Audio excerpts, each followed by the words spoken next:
Hey, friends, today is Friday, April 17th. And here we go. Good morning, he said. It's time to leave for Peru. There's just more room for 3 orphans and myself in the Jeep, so get a move on. Wait, we told you yesterday that you weren't going, Violet said. She hoped her voice sounded braver than she felt. It's your Uncle Monty who's not going, Stefano said, and part of his forehead where his eyebrow should have been raised. Don't be ridiculous, Klaus said. Uncle Monty wouldn't miss this expedition for the world. Ask him, Stefano said, and the Baudelaire saw a familiar expression on his face. His mouth scarcely moved, but his eyes were shining as if he had just told a joke. Why don't you ask him? He's down in the reptile room. We will ask him, Violet said. Uncle Monty has no intention of letting you take us to Peru alone. And she rose from the bed, took the hands of her siblings, and walked quickly past Stefano, who was smirking in the doorway. We will ask him, Violet said again. And Stefano gave a little bow as the children walked out of the room. The hallway was strangely quiet and blank as the eyes of a skull. Uncle Monty, Violet called at the end of the hallway. No one answered. Aside from a few creaks on the steps, the whole house was eerily quiet, as if it had been deserted for many years. Uncle Monty? Klaus called at the bottom of the stairs. They heard nothing. Standing on tiptoe, Violet opened the enormous door of the reptile room, and for a moment the orphans stared into the room as if hypnotized, entranced by the odd blue light which the sunrise made as it shone through the glass ceiling and walls. And in the dim glow, they could see only silhouettes of the various reptiles as they moved around in the cages or slept curled into shapeless dark masses. Their footsteps echoing off the glimmering walls, the 3 siblings walked through the reptile room towards the far end, where Uncle Monty's library lay waiting for them. And even through the dark room, as it felt mysterious and strange, it was a comforting mystery and a safe strangeness. They remembered Uncle Monty's promise that if they took time to learn the facts, no harm would come to them here in the reptile room. Now, however, you and I remember that Uncle Monty's promise was laden with dramatic irony. And now here in the early morning gloom of the reptile room, that irony was going to come to fruition, a phrase which here means the Baudelaires were finally to learn of it. For just as they reached the books, the 3 siblings could see a large, shadowy mass huddled in the far corner. Nervously, Klaus switched on one of the reading lamps to get a better look. The shadowy mass was Uncle Monty. His mouth was slightly agape, as if surprised, and his eyes were wide open, but he didn't appear to see them. His face, usually so rosy, was very, very pale, and under his left eye were 2 small holes, right in a line, the sort of mark made by the 2 fangs of a snake. "Devo soon?" Sonny asked and tugged at his pants leg. Uncle Monty did not move.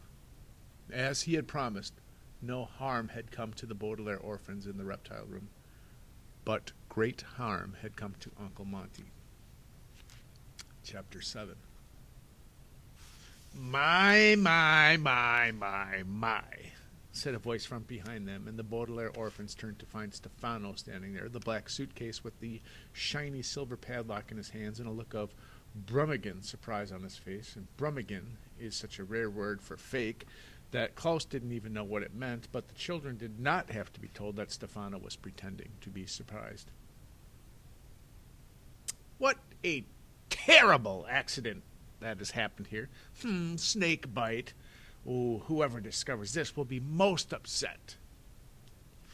You, Violet began to say, but her throat fluttered, as if the fact of Uncle Monty's death were food that tasted terrible.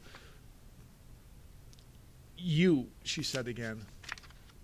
Stefano took no notice. Well, of course, after they discovered that Dr. Montgomery is dead, they'll wonder what became of those repulsive orphans he had lying around the house. but they'll soon be gone. Speaking of which, it's time to leave. The Prospero sails at 5 o'clock from Hazy Harbor, and I'd like to make the passenger aboard. That way I'll have time for a bottle of wine before lunch. How could you? Klaus whispered hoarsely. He couldn't take his eyes off Uncle Monty's pale, pale face. How could you do this? How could you murder him? Klaus, I'm surprised, Stefano said and walked over to Uncle Monty's body. A smarty pants boy like you should be able to figure out that your chubby old uncle died from snake bite, not from murder. Look at those teeth marks. Look at his pale, pale face. Look at those staring eyes. Stop it, Violet said. Don't talk like that.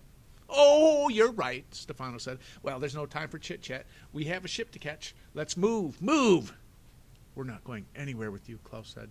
His face was pinched with the effort of focusing on their predicament rather than going to pieces. We will stay here until the police come. And how do you know, or how do you suppose the police will know to come, Stefano said. We'll call them, Klaus said, in what he hoped was a firm tone of voice, and he began to walk towards the door. Stefano dropped his suitcase, the shiny silver padlock making a clattering sound as it hit the marble floor. He took a few steps and he blocked Klaus's way, his eyes wide and red with fury. Oh, I am so tired, Stefano snarled, of having to explain everything to you. You're supposed to be very smart, and yet you always seem to forget about this. He reached into his pocket and pulled out the jagged knife. This is my knife. It is very sharp, and it's very eager to hurt you, almost as eager as I am. Now, if you don't do what I say, you will suffer bodily harm. Is that clear enough for you? Now get in the Jeep. It is, as you know, very, very rude and usually unnecessary to use profanity, but the Baudelaire orphans were too terrified to point this out to Stefano. Taking a last look at their poor Uncle Monty, the three children followed Stefano to the door of the reptile room to get into the damn Jeep. And to add insult to injury, a phrase which here means forcing somebody to do an unpleasant task when they're already very upset, Stefano forced Violet to carry his suitcase out of the house. But she was too lost in her own thoughts to care. She was remembering the last conversation she and her siblings had had with Uncle Monty, and thinking with a cold rush of shame that it hadn't really been a conversation at all. You will recall, of course, that on the ride home from seeing zombies in the snow, the children had been so worried about Stefano that they hadn't said a word to Uncle Monty, and that, when the Jeep had arrived at the house, the Baudelaire orphans had dashed upstairs to hash out the situation without even saying good night to the man who now lay dead under a sheet in the reptile room. And as the youngsters reached the Jeep, Violet tried to remember if they had even thanked him for taking them to the movies. But that night was just a blur. She thought that she, Klaus, and Sonny had probably said thank you, Uncle Monty, when they were standing together at the ticket booth, but she couldn't be sure. Stefano opened the door of the Jeep and gestured with the knife, ushering Klaus and Sonny into the tiny back seat, and Violet, the black suitcase heavy on her lap, into the front seat behind him. The orphans had a brief hope that the engine would not start when Stefano turned the key in the ignition, but this was a futile hope. Uncle Monty took good care of the Jeep, and it started right up. So we will stop there. The second little video is going to be a Circle of Fifth song. I think this one is going to be something that somebody requested on how do you make beats in GarageBand, so you can watch that if you want.